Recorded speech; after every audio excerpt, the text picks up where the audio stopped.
এবার কি আসাদুজ্জামান খান কামালকে ফেরত দিচ্ছে ভারত? প্রধান উপদেষ্টার প্রেস সচিব শফিকুল আলমের সাম্প্রতিক ইঙ্গিত এই দিকেই ইঙ্গিত করছে। তার বক্তব্য অনুযায়ী সাবেক স্বরাষ্ট্রমন্ত্রী আসাদুজ্জামান খান কামালকে ফেরত পাঠানোর বিষয়ে ভারত নীরবে এক ধাপে গিয়েছে।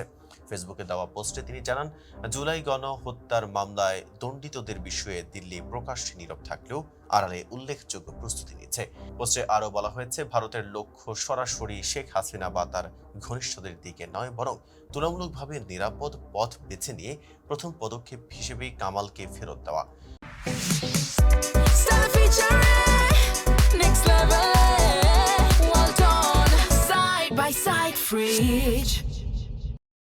শরীফুল আলমের ভাষ্য অনুযায়ী যত অর্থই ব্যয় হোক বা যত প্রভাবশালী মহলই আশ্রয় দিক, আন্তর্জাতিক বিচার ব্যবস্থা ও বৈশ্বিক জনমত আর উপেক্ষা করা সম্ভব নয়। জুলাই গণহত্যা ও আন্তর্জাতিক নজরদারির কারণে তার পালানোর পথ ক্রমেই সংকুচিত হয়ে আসছে।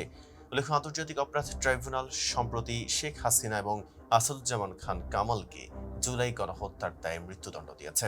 শফিকুল আলমের পোস্ট ইঙ্গিত দিচ্ছে যে ভারতের প্রত্যর্পণ ফ্লাইটের মাধ্যমে কামালকে ফেরত পাঠানোর প্রক্রিয়া শুরু হতে পারে, যা ভবিষ্যতে বাংলাদেশের উচ্চ পর্যায়ের নেতৃত্বের বিরুদ্ধে বড় ধরনের প্রভাব ফেলতে পারে। সামগ্রিকভাবে দিল্লির নীরব পদক্ষেপ এবং অভ্যন্তরীণ প্রস্তুতির এই ইঙ্গিত বাংলাদেশ ভারত সম্পর্ক রাজনৈতিক প্রেক্ষাপটে নতুন প্রশ্নের জন্ম দিয়েছে। ভারত কি তবে সত্যি আসাদুজ্জামান খান কামালকে ফেরত পাঠানোর পথে এগোচ্ছে? এতক্ষণ সাথে ছিলাম মেহেদী Hasan.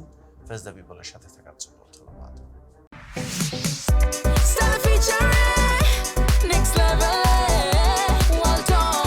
Side by side fridge.